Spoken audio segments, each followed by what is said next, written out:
Hi mga besh! Nandito na tayo ngayon sa NAIA Terminal 3 at naghihintay na lang tayo na mag-start na mag-board yung plane. Maaga pa? 7:35 pa lang. Napakahaba pa, naghihintay natin. 2 oras. Nakalusot tayo sa immigration, thank God.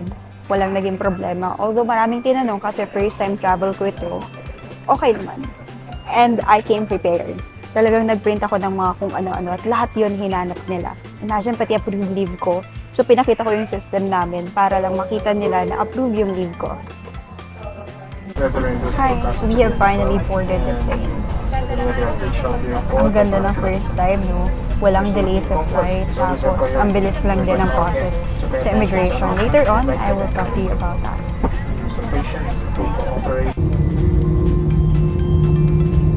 Hi mga besh, we have finally arrived here at Ho Chi Minh, Saigon.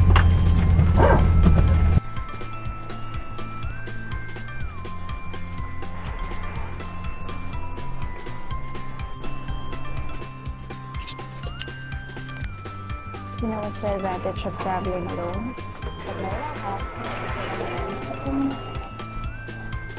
You have no one to blame but yourself. And that's actually good. Hindi ka may imbierna kasi nawala mo yung gamit mo or what.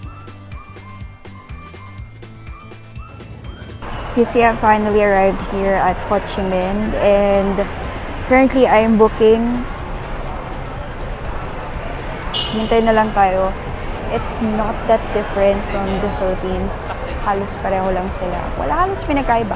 Init, the people, pero mas crowded sa NAIA compared dito sa Ho Chi Minh. Hindi ko lang alam, baka dahil madaling araw na, kaya ganun. Pero kung titignan ko, it's almost the same. Nothing's actually different. Yeah, that's it. Dito na tayo, and I'm so excited.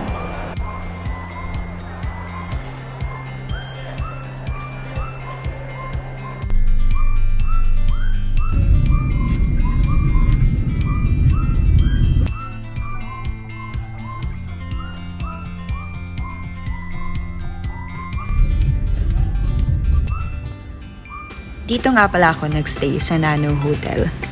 It's a pretty decent hotel na may free breakfast every morning from 7 a.m. to 10 a.m. Ito palang nabook ko, napakalaki. It's good for family kasi may bed na malaki tapos meron pang isang maliit. Complete din dito sa mga toiletries, so hindi nyo na kailangan magdala pa ng bath gel and other things. Hi! Nandito na tayo ngayon sa Nano Hotel. Dito tayo magsastay for 6 days. Dahil ganyan din kahaba yung pagsastay ko dito sa Vietnam! Ayan, nakakatuwa lang. Kasi this is my first time traveling abroad. Tapos first time na nga mag-isa pa akong nag-travel abroad. O diba? Pero hindi tayo magdodol masyado dyan sa hotel, pagsastayhan ko or whatever. Ang pag-uusapan natin ngayon, ano ba yung nag-experience ko during my time as a first-timer sa immigration. Ano ba yung mga requirements na hinanap nila? Kasi alam ko, nakakailanganin nyo ding i-print yun. First, your round-trip ticket. Hahanapin nila yan. Kailan ka aalis ang bansa, kailan ka babalik. Just to make sure na makakabalik ka kasi maraming mga katulad natin, mga Pilipino na hindi na nakakabalik dahil nag-TPNP na sa ibang bansa. Yun yung iniiwasan ng immigration. Kaya nagiging masyadong mahigpit sila pagdating sa mga ganyan. At naiintindihan ko.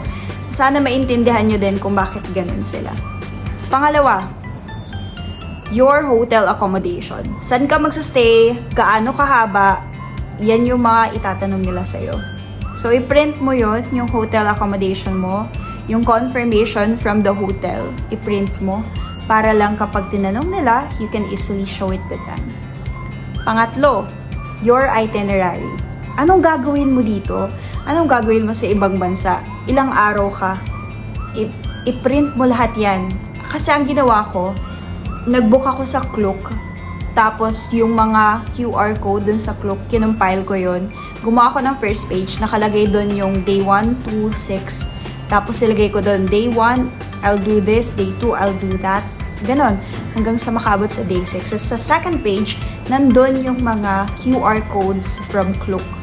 Nakakompile day 1, 2, 3, 4, 5, 6, 7. Kung ilang araw man yan.